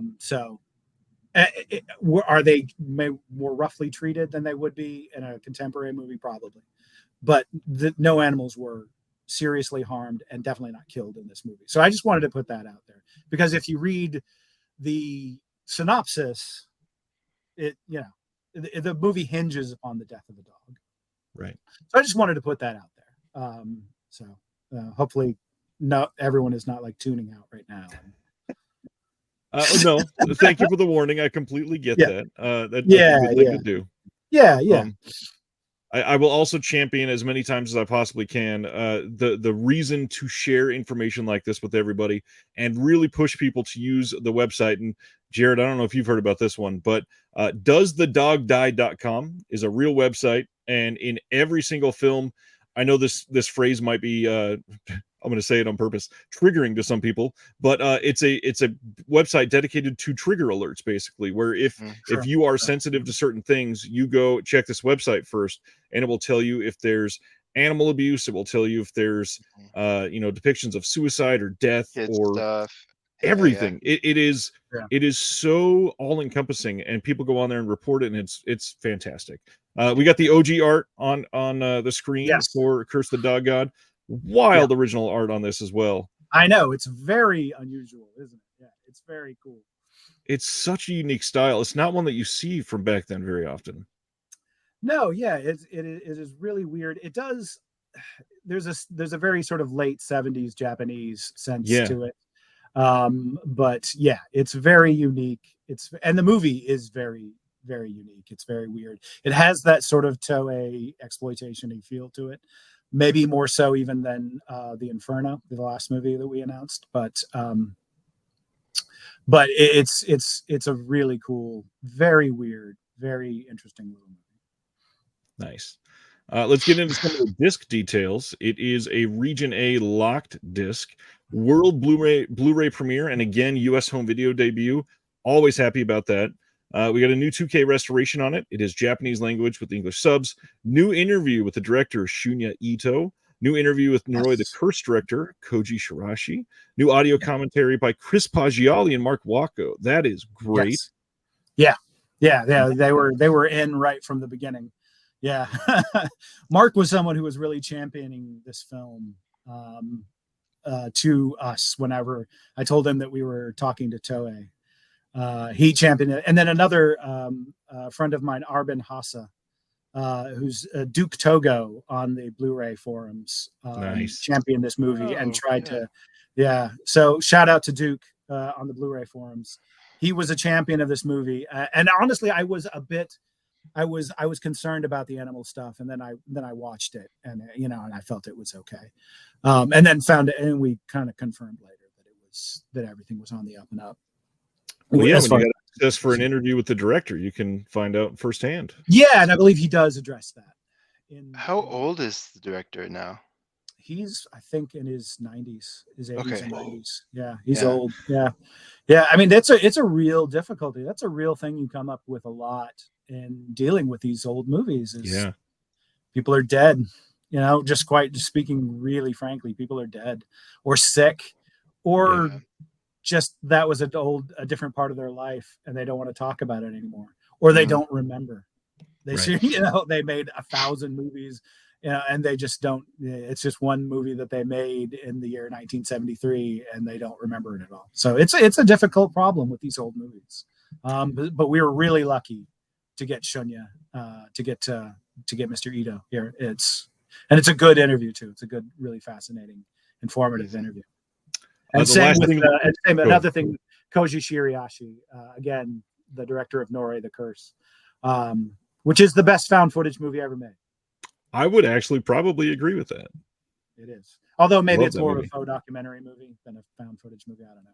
But it's really fascinating. And he has a lot of, again, as with the Inferno, he has a lot of really great insights. Certainly as someone who is also a director of Japanese horror. So really good stuff. Speaking of Japanese, I don't at all want to gloss over the fact that Tom Mess did the booklet on this, and Tom Mess, as everybody knows, similar to Jasper Sharp, is enough to buy certain releases just to hear Tom Mess talk about stuff. I mean, he's literally written the book on multiple genres, and he's and it keeps writing. He had a couple of books I think come out recently, or one coming out, and another coming out, or something. He's really great. He produced all these extras. He did all the interviews. He subtitled the films for us, or cleaned up the subtitles for us, because we got the subtitles from Toei. But he was intimately involved with these two releases. Nice. And a really great guy, a really super, super nice guy, and very well informed and well connected. So that's how we were able to get Shunya Ito. Mark Walko, who did one of the two commentators, was also he helped a lot too. He was sort of behind the scenes and putting us into contact with people and stuff like that. These look like two incredible releases people, for sure. Pre-order information next week, correct? Yeah. So what did I say? September 14th? Is that 14th? Yeah. So 9 a.m. Pacific time. Google what time that is where you live. That's what I always say. Because there's always somebody who's like, "What time is that?" Just Google it. Right. What's wrong with Google? Just kidding. It's okay. But 9 a.m. my time, noon Eastern time, 11 your time. Chris and Ryan, Central. Yep. Yeah. So Thursday, that's the day we like to do them. I like to do sort of a long weekend structure for pre-orders, for the initial pre-orders. So by Sunday I know what's going on. Thursday. So be there. No big sale or anything. No other titles. Just these two for right now.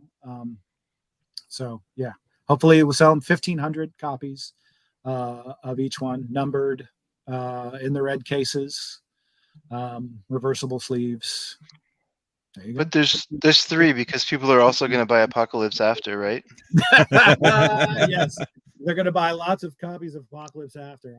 If I don't sell at least 100 copies, I'm going to be quite cross with you, Chris. Right. I'm going to blame you. You didn't sell it quite enough. Well, speaking of selling things, and to make up for Chris, why don't we get into our first big giveaway? You want to do the giveaway now, Chris? Oh yeah, I almost forgot we were doing that.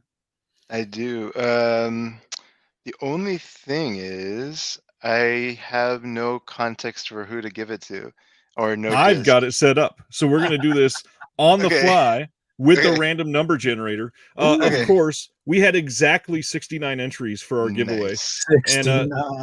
And it had to be. The big thing, we are doing the full 2022 Halloween bundle. So we've got the Bollywood box, Dr. Caligari 4K, and then the what is the other title? I don't have that one with it. Witch's Mountain. Oh, Witch's Mountain, and they're all sealed, right? Brand new. All sealed in the box. All right, so I have this random number generator and a spreadsheet already made out with everybody that entered.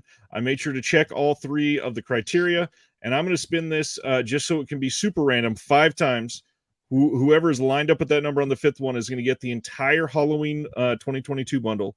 So here we go. I'm going to go 1, 2, 3, 4, and the winner. Oh, that's early. Number 6. Number 6 is Justin Slade. Justin Slade won the Halloween 2022 bundle. And Justin, we got are you out there? Are you here? Are you watch there? it live. Please let us know. We're going to be doing a couple more of those in just a little while. But first, we got more to talk about. Justin Slade, please comment if you're there. First, I wanted to say, Jared, you got the Halloween sale coming up. And you are never quiet about the titles that you really love and respect from the Mondo library. Any like 3 or 4 that you haven't spoke up about that you want to really highlight right now? Oh gosh, God, I can look at my things. I mean, I would suggest we mentioned it earlier. Private Vices, Public Virtue. Yeah, that's one that I would really love to see more people discover that film. It's a really wild, really interesting movie. If you just like offbeat, obscure European cinema, it's a great one. It's something that never really gets the we sell more during the sale than we do at any other time during the year, right? But it's a good time to buy it. It's a good time to take a chance. It'll probably be one of the cheaper ones just because it is one of the less best-selling of the titles. So that's one for sure. Let me think. I know, I saw somebody mention in the live chat Succubus. That's a really interesting movie. And also, speaking of folk horror, that is a straight up, that is as classic an example of folk horror as you can get. And there's a sexy dame in it. Sexy dame, as you can see on the yes. Very 80s looking, but so yeah, that's one. Again, I always got a rep for Women Chasing the Butterfly of Death. If you don't have it, please get it. It's one of the best movies it's a favorite movie of mine, just in general. Yeah, I think it's amazing. Director Kim Ki-young.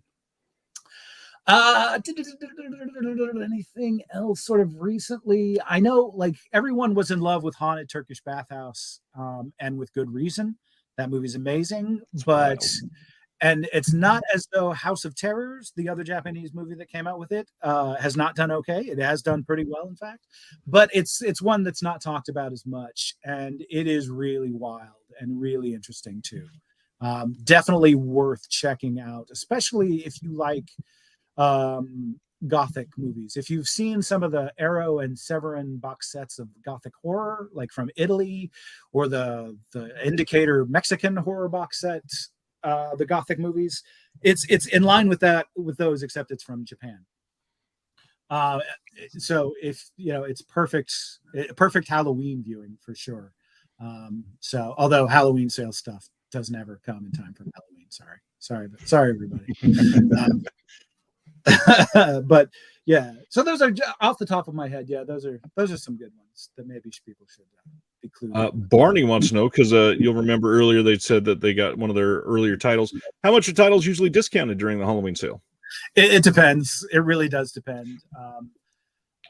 Some might be like half of the MSRP, so it would be like $15. Some of the DVDs I'll put as low as $10, $8 even.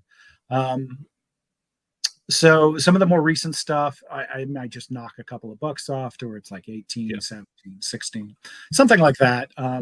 This time I will be knocking a little bit off of the shipping fees too.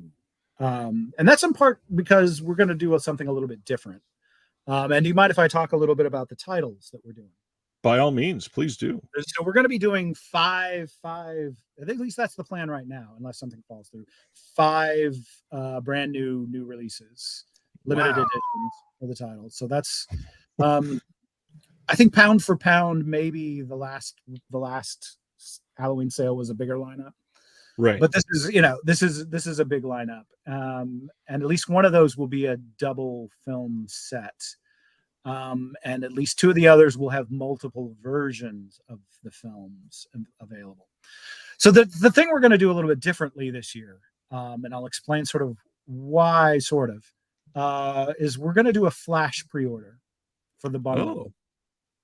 So I know a lot of other people have done this. I don't know. I don't know. Do fans like this, not like this? I'm not really sure. But there's going to be a flash pre-order. I don't know how much longer before the sale starts, but there will be. You'll only be able to buy the bundle, and it's the only way to guarantee a low number. And it'll be the only way to guarantee that you get the extremely limited edition UHD that we're going to be releasing.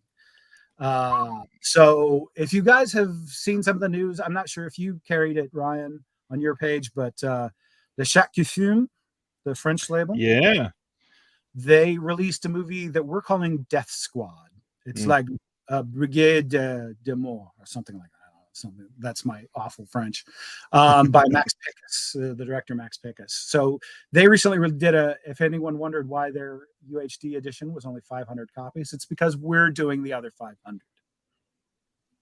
So it will only be available as this flash pre-order.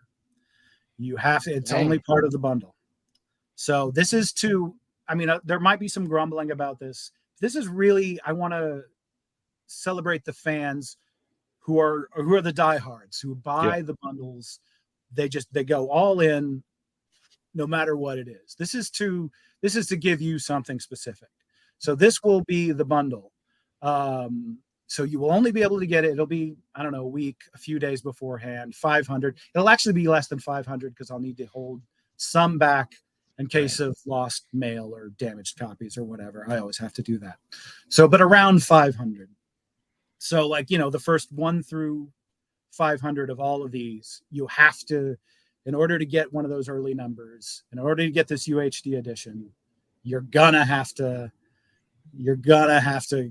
pre-order this right anyway. And it's the only thing you'll be able to order at the time. It'll just be the bundle. I'm sorry. It'll make shipping quicker, which is good because everyone grumbles about how long things take to ship. It'll make shipping quicker if I can just send out only bundles for the first 500 orders. So really good reasons for all of us. So this again is a good thing for me as the person dealing with the logistics of shipping out, and it's a good way to deal with the fact that we only have a certain number of these UHDs, and it's something to really give a gift to the hardcore fans. So if you want this UHD edition or you want a low number, you're gonna have to do the flash pre-order. Can we get a link to it now and buy it live on the show? You have to wait. You have to wait. Okay. I will set the date soon. So it'll be well in advance. People will know. I'll probably within the next 2 weeks, I will have all that settled. So people will know. So the other, and so I'll talk a little bit about real quick about the other things that are going on in the sale. The other 5 new releases. So I don't want to reveal one. I will say that one we're not going to reveal till like right before that flash pre-order. It's going to be a big one. It's a much, I'll say this, I'll only say that it's a much requested 70s Euro horror. Interesting. That's all I'll say. And it'll be, there'll be some people out there who have like literally comment every time we announce something. They'll literally every time, you guys are going to jump for joy. You guys are going to be so. There's one guy in particular that I know is just going to break down crying. He's going to be so happy. So that's one thing. Small chance we might do a UHD of it. Not fully 100% decided yet. Can you also just reveal the title? No big deal. I'm just kidding. Yeah, it's almost got me there, Ryan. Oh no, I'm not going to reveal the title. I will reveal, other than Death Squad, the only other one I'll reveal is just because we have soft announced it before, is an Indonesian film, Chris. It's Special Silencers. Oh no way! Yeah, with Barry Prima. No so do you guys know way. this movie, or have you heard about it, or know what Yeah, it's lots. about? Yeah, it's a really wild movie. It's about people like it's this criminal organization, and their weapon is, or they have they're drug dealers or whatever, and a drug that they're selling and that they use to get across their nefarious aims. I don't even remember how it really works. Is it's a little pill that you ingest, and when you ingest it, it makes a huge tree suddenly and grotesquely burst out of your torso, your cavity, and it's full of very gross, and it's a very gory, very nasty bit of horror action exploitation business. So special. Then my top want, since it was announced, says Jeremy Wilcox. Me too, man. It's fun. It's really wild. It's really great.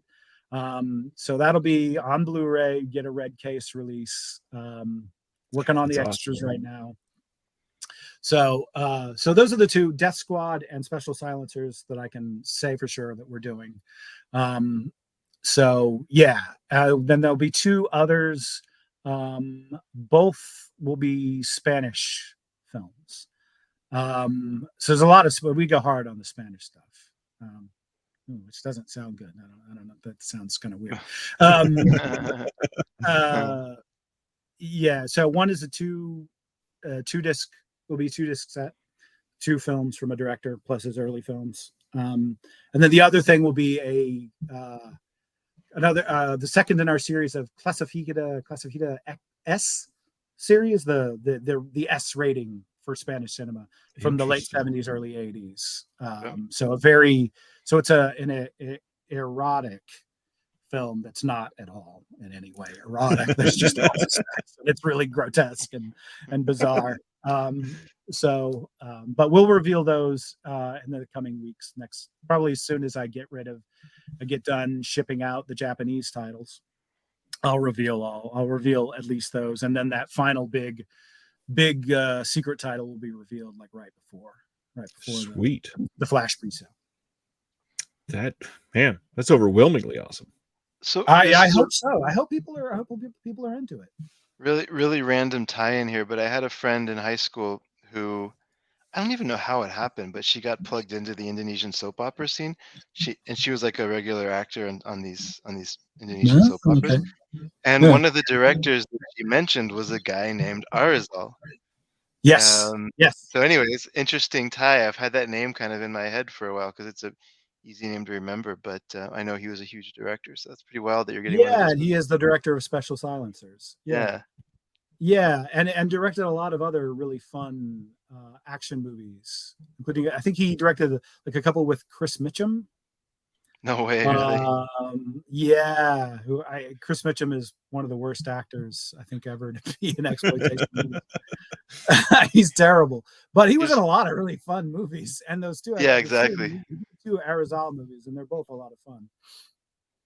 That's fascinating. Yeah, that's really cool. Yeah. You've gotten like 90 questions on this, so I may as well ask it. Do we get another chance to buy these shirts ever? Maybe. That's actually something we just talked about again recently. I was reluctant to again to repress it just because the first ones we did, like, I ended up having them forever. Like, they didn't sell really well. It was sort of early on though, with the sort of direct sale stuff. And I did only red shirts, and that was sort of not popular. People were like, "Why didn't you do a black T-shirt?" So maybe we'll do other T-shirts black. Come on. I know, right? And it's red. We have a history with the color red. As Chris and I are wearing black T-shirts. Yeah, I know. Yeah, right. And I purposefully didn't want to wear a black T-shirt. Just and then I found this. I had forgotten I even had it. So maybe, we might do those again. Yeah. I don't know. Maybe for Halloween, if I can get my act together and actually organize it. But maybe not. Maybe the next year. But maybe, especially on top of 5 titles.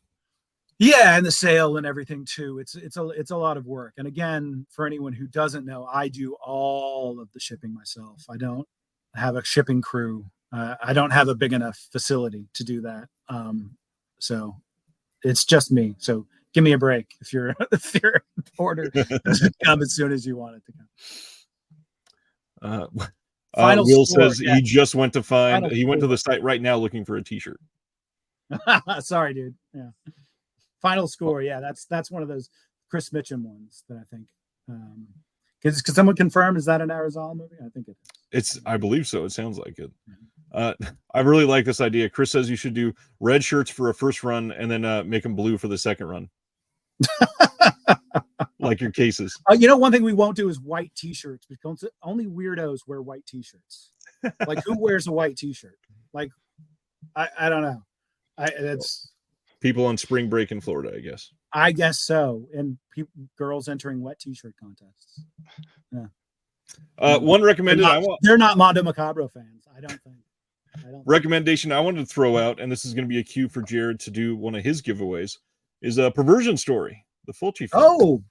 Oh yes, because I have a copy of the slipcover edition to give away. Amazing! Hey. Let's do that. Yeah. What a wonderful segue. It is not sealed, but it is very rare, and it's still in really nice condition, and it's also numbered. It's number 401 out of 1,000. That's a pretty low number. Do you want Perversion Story? Well, maybe if you've entered Ryan's little contest thing, you might win it. I removed Justin Slade so that he cannot win again. He cannot win again. Now we have 68 entries, and we're going to mix this up 3 times. I'm going to go 1, 2, 3, and the winner this time. Oh wow! Of course, we go to the very bottom end of the list. Yeah, the opposite end of the spectrum. The winner on this one is Brent Pearson. Pearson. Hey, Brent Pearson. I'm going to add this to my spreadsheet so I can keep track and let us know who to ship these to. Brent Pearson has won. Maybe you'll give me or have them get in touch with me with their. Yep, I'm going to email them. I got you. Shipping information. Yeah. And I'll put it in a nice box. It'll be nice. It'll ship. I won't put it in just an envelope. It'll be just put a sticker on it. Yeah, I'll just literally put the label just right there on top of the. Yeah, perfect. But you can see the inside cover there, different, and of course the lovely Justin Coffee art on. It's a good one. We're accidentally paying homage to Italian cinema because the 2 winners have been J and B so far. Oh wow! Very, very acute there. That was apt. Absolutely, yeah. Well, the exciting thing for a lot of people, other than the Halloween slate, is what's coming next year. Was Cafe Flesh the main thing that you were going to talk about for next year? Cafe Flesh was, I mean, it was literally on tap for me. That was one of the things I was going to reveal. Well, I took that early. You're welcome. You sort of messed everything. You stole my thunder a little bit. Well, it's good. So if hopefully people are excited. That, I mean, we've been asked 1,000 times if we were releasing it. So hopefully that will be something that excites people. Again, I don't know about UHD yet. I'm sure I'll be asked about that. Just because, like I said, the restoration, there was not a negative to restore from. They had to restore it from various prints. Now, what I understand is that it's pretty amazing what they've done. And it's the same people who did the Caligari restoration, who are the same people who did the recent Picnic at Hanging Rock restoration. It's the same people who did the Suspiria restoration that Synapse did. It's the same people who restored the Andrzej Żuławski movies. So the Polish stuff that came out from Eureka recently, which everyone should get that release if they have. That is a hell of a resume right there. Yeah, it's a really interesting company that came. They sort of got their connections through Daniel Bird. They knew Daniel Bird, if anyone knows him. Yeah, he's sort of someone who lived and worked in Poland for a long time. He worked a lot with Żuławski and did a lot of stuff. He helped produce that Borowczyk box set. Wow. And also was very instrumental in the restorations of Caligari and Cafe Flesh. So he's been a part of that too, along with the company. Who I should give them a shout out by name. They're absolutely, the Polish names of the people unfortunately are escaping me, and the name of their company are escaping me. But really, really excellent work. So it'll look really fantastic. I just don't know. It may just be Blu-ray at this point. I don't know. We'll have to take a look at it and see. So, but it is coming. So that's a big deal. Yeah, I think so. We've had tons of people ask about it. Yes, you in the front, Chris. Question for Jared. Yes. So we're talking all about world cinema. This is one of the big things on my list, and I didn't put my list on my computer, so that's why I was hesitating to think of questions. But this is one of the ones I wanted to ask you. We talk all about world cinema, but we don't talk a lot about American cinema. With Mondo Macabro, one of the questions I had was, you have a personal connection to something weird, but I don't know if it's ever something that you would consider, or if that's if you've ever thought about it or talked about it, because it feels like that's a corner of American cinema that might be relevant. Well, working with something weird. Mm-hmm. Is that what you mean? Yeah, we have. I've got it here somewhere. Yeah, I was trying to find it. There it is. Yeah, the Bushwhacker and the Ravager. Yeah. This was a something weird collaboration. Okay. Oh yeah, there you go. Yeah. Okay. Yeah. So that was again, this is sort of something that didn't sell all that well for us. And it's two very rough prints of two very rough 70s roughies, so it's sort of understandable. It's not one of our most popular releases, but it is one that's sort of dear to my heart, because something weird is really important to me. It's always been really important to me. And Lisa Petrucci, I can consider her a friend now, which is really amazing. And one of the few regrets I have is I was in the room twice with Mike Vraney, the founder of Something Weird, and didn't talk to him. I was a nobody. I didn't work for Mondo Macabro at the time. And one time was just a comic book store in Seattle. I just was in at the same time as him, and he was chatting with the guy behind the counter, and I didn't want to interrupt him.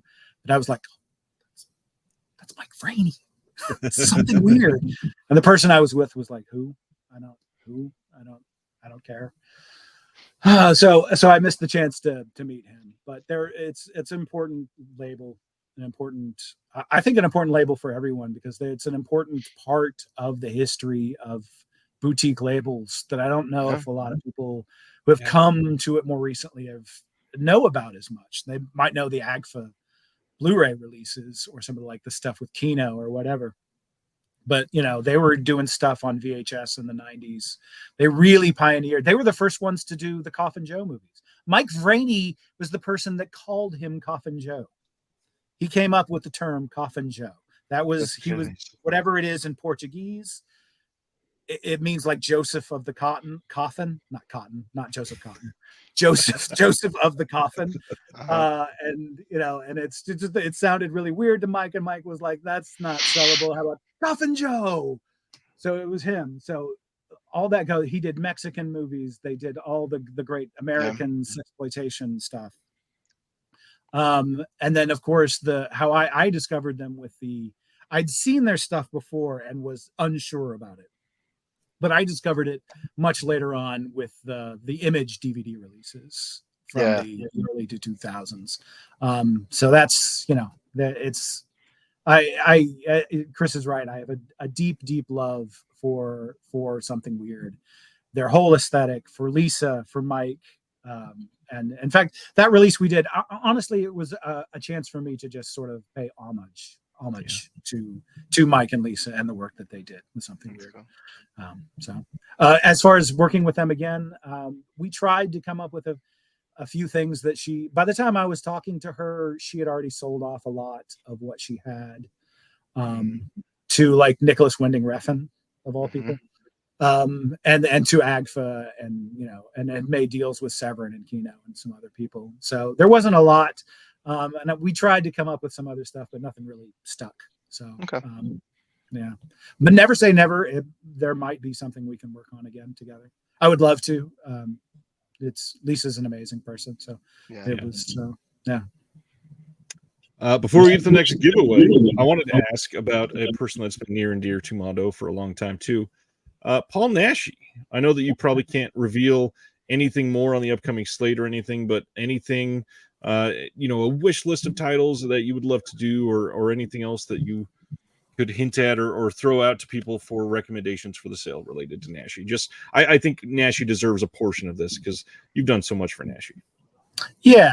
Naschy's, we love Paul Naschy. Big heart to Paul Naschy and all the films he did. It's kind of fun is we've sort of specialized in his directorial efforts the last few years, like Panic Beats. The two best are the Frenchman's Garden and The Devil Incarnate, aka El Caminante. Those are his best movies. Those are amazing just works of marginal world cinema. Just wonderful films. And we love Howl of the Devil. I love all those movies that we've done. Are we going to do any more? No comment. Interesting. Okay. I will throw out. I can't reveal anything. I don't want to reveal anything, but Naschy is always something that we're going to be thinking about. Good. Yeah. Good. I do want to say Panic Beats is one that people should have their eye on if you've never seen it. Night of the Executioner was a solid release. One that was written about actually in the Physical Media Advocate in our first release. John Peters in the chat wrote a nice piece on it. Anything with the Naschy name and the Mondo Macabro line is probably a really great investment if you've never watched them. Yeah. In particular, if a lot of people did sort of more people have slept on Frenchman's Garden and Devil Incarnate than some of the other ones just because they're not horror films. So those are two more that I would add to you should check them out at the sale if you haven't. If you haven't, show this. Yeah, is that? Yeah. Are we about to get shut down? Yeah, that's all right. Yeah, it's been a good run. Yeah, this is a good release. Yeah. Let's see. You want to get to another giveaway? You can choose something from your stack there. Sure. How many more should we do? We got about 10 minutes, and then I should probably be sort of easing out a little bit. Let's make this the last one, and then we can wrap this up. Sounds good. I'll make it a good one. Okay. Do you want a surprise, or I can draw the name first, and then we can find out what it is? Yeah, let's do that. Draw the name first, and then Okay. I will mix it up 3 times again. Okay. There's 1, 2, 3. Wait, is it not showing on the screen? Okay, it is. 25. Number 25 is not a name, because I only have the email addresses here. I'm going to say the Pappy. THEPA. THEPAPY. I don't want to give away any of your personal information because it's not a name. So I will mark that down. And if that's you, hey, you can claim it. Jared, what do you win? Yeah. Well, he has won. So speaking of, we've spoken a lot about Spanish cinema here. How about, would you like a red case copy of Who Can Kill a Child? Dang. Yeah. This has been long out of print though. Yeah. It's not numbered. It's a copy that we made for contributors, so I don't know, it might be less valuable or whatever. But you could still probably sell it on eBay. It's a Pappy. You could probably still sell it on eBay if you don't want it. But I went through a bunch, and this is the only one that I could find. I went through a bunch of stuff today to find stuff for this. This is the only one that I could find. This might very well be the last one in my possession. Wow. So this is quite this was the big prize for the night. The big kahuna. Yeah. That is a damn good release. Yeah. This is an original. I can't remember if that's a Spanish poster or an Italian poster that we used, different from what we used on the, and it's got a reversible cover that's also different from what we used on the retail release. So completely unique, and it's got a booklet with it. Might have some postcards too. Yes, yeah. So and that has the alternate title too, Island of the Damned. Yeah, that is a hell of a giveaway for one of Will's alt accounts. Will, how many alt emails did you create? What's the honest answer? Because that number was 52 in the beginning of the day. All of a sudden it was 69 when I logged in. Well, I posted again today, and we got a whole bunch of people late in the day that were really wanting to be part of it. I'm glad they got in. Yeah, that's really cool, and I thank everyone who sort of signed up. That's, from what Brian tells me, that was a larger number than have signed up for a lot of giveaways. Am I revealing too much by saying that? No, not at all. And the funny thing, Chris and I kind of debated back and forth of what we should do for the giveaway, and asking people to email anything is a big ask, but asking them to email 3 screenshots really weeds out the people that are like, oh, I want to enter every giveaway. So now these are the real big fans are like, oh my gosh, these are the people who wanted to be a part of it tonight. Yeah. That's really cool. Hopefully the Pappy, you don't already have Who Can Kill a Child, or whatever. But as soon as we get your actual human name, we'll send it to you. Yep, I will be sending some winning emails tonight, and I can't wait to see how people respond to these, because that's a huge prize. That thing's been out of print.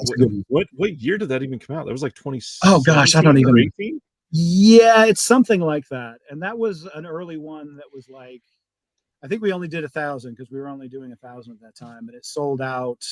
Yeah, as I recall, it was one of the ones that sold out fairly quickly at the time, and it was sort of I thought like a good sign of things to come. Right. We had something going with this, limited edition thing. So, yeah, that was a 2018 release. That's a long time ago. 2018. Yeah, it is. Weird that it's that long ago, but yeah. All right. Well, as we wrap it up, we talked a lot about Mondo tonight. Anything that we want to share about Neon Eagle? It's only very, very early in the Neon Eagle days. We've got 2 releases out. Yeah. So we've and it's nice. Both of the limited editions, the first 2 limited editions are now both sold out, which is good news for us. Kill Butterfly Kill, which took a while, but it's a hugely obscure film. And then Zero Woman Red Handcuffs, the Pinky Violence movie. Yeah. So, and I should be QCing that disc any day now, any minute now, honestly. So that is coming pretty soon, probably within the next few weeks. Hopefully everything will be put together. I always remind people, I do not fulfill those orders. Take it up with Jesse. Take it up with Cauldron Films. Take it up with Diabolic. I have got nothing to do with that. I love you, Jesse. It is smart to pull yourself away from that side. So good job. Yeah, no, yeah, and that's part of part of what the joys I have of Neon Eagle is that I get to do the fun stuff and not as much deal with the heavy lifting, the dishwashing that, that's poor Jesse and his tireless diabolic DVD crew. He's got the workers. He'll be all right. Yeah. So we've just had those two so far. We've got more in the works. Like I mentioned, there are three Japanese films actually. I've on the verge of signing. The deal is ready to go. I just need to write my name on it and send some money. But those are a little bit farther off in the future. We're working on one thing right now. There's a bit of news, I think, in the Cauldron newsletter. It said it would be October that the next Neon Eagle would be going on sale. That's been pushed to November. That is just so there's not a long wait time between, because I know some people are a little bit sore about that, the wait time sometimes with the Cauldron stuff. I don't think it's a big deal, but so we're pushing it off just because it is a big project, and we added a big extra to the thing we're working on right now. And I won't reveal the title, except I will hint that it's the biggest thing we've done, the biggest thing we have signed so far. It's a film that even like normal Joes sometimes even know about, like just people who are like know about fun, so bad they're good movies. It's a pretty big movie, and it's going to be a super deluxe edition of it. We're going to blow some minds. I'm hoping. I'm thinking. The cover is really great. The cover design is really cool. Lots of great extras. Been working on that a lot the last few weeks. Everything's coming together. Like I say, we added this sort of one last minute big extra that absolutely was essential, but it was sort of a last minute thing. And to sort of give us enough time, that's been pushed to November for that pre-order date. It'll probably ship in January, I'm guessing, after that. That's the big thing. I wish I could reveal more. We'll probably tease it right before it actually goes out on sale. I'll put out a little teaser or something, and people will be excited. And again, it's an Asian film. All Neon Eagle stuff is Asian. So yeah. And then after that, we've got a couple of other things, including Chris, an Indonesian movie. One of the hairiest, one of the most vile, one of the most disgusting exploitation movies ever to come from Indonesia. So take my money. Yeah, I will gladly. With everything that you do for Mondo and Neon Eagle, you've got a giant wall of stuff behind you.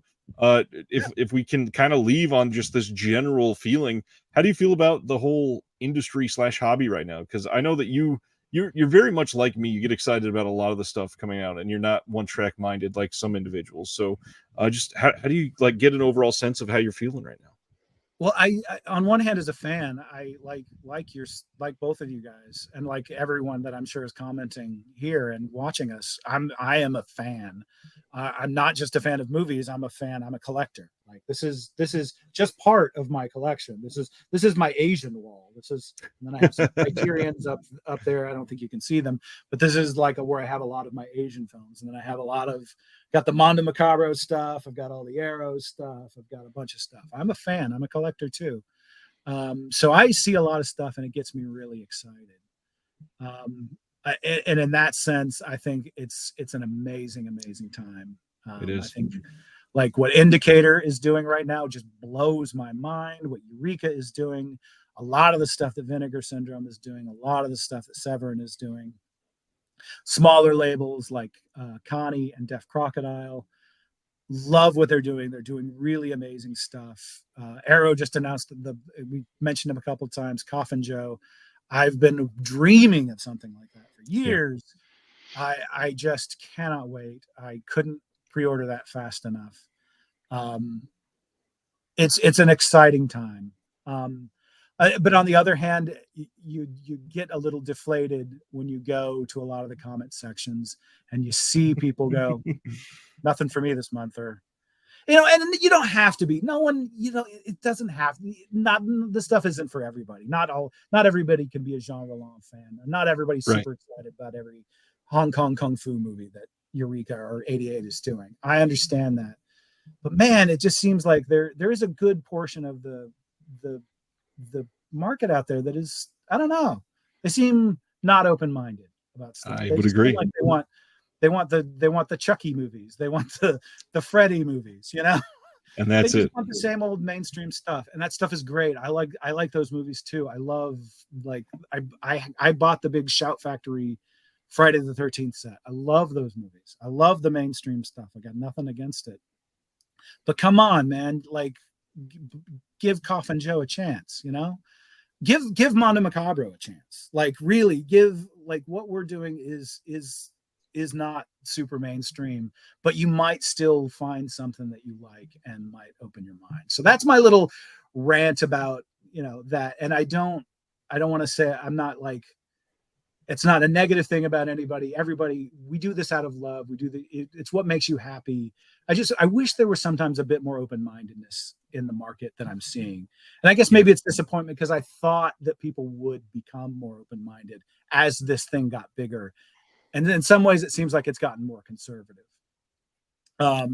Maybe I'm wrong. I hope I am. I really do. But so that's sort of, you know, there's good sides and there's bad sides about everything. Yeah.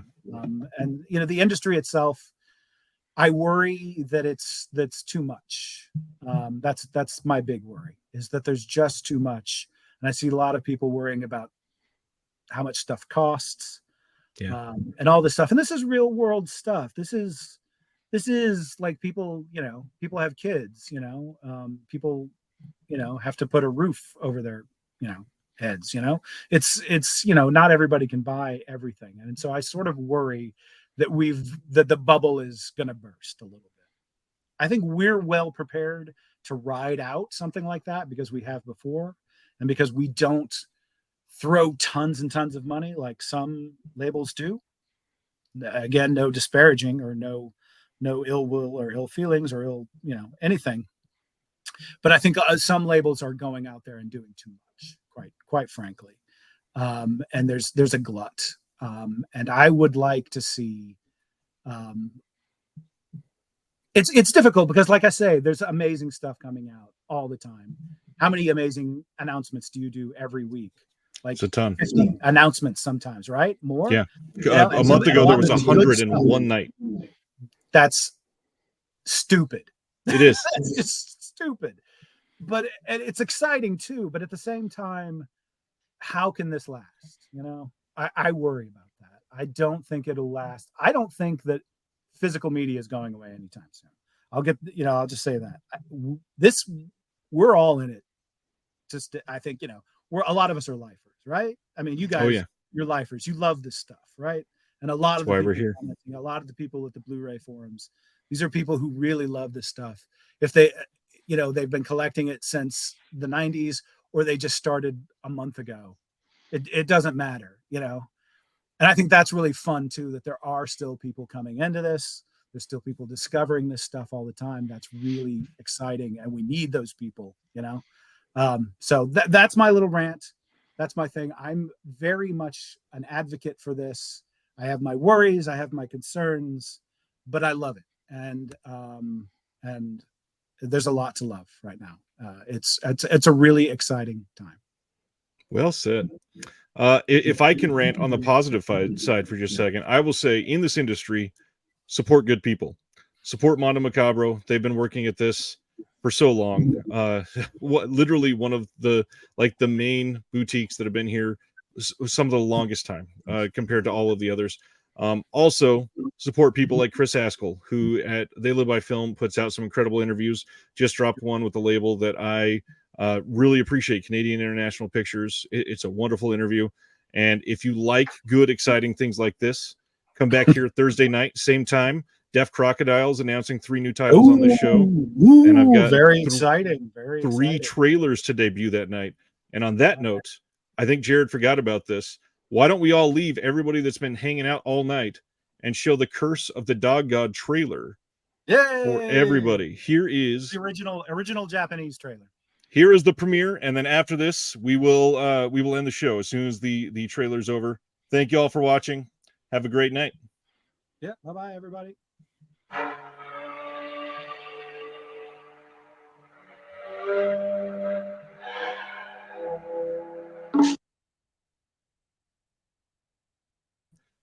Okay, sometimes it has to load. I'm sorry.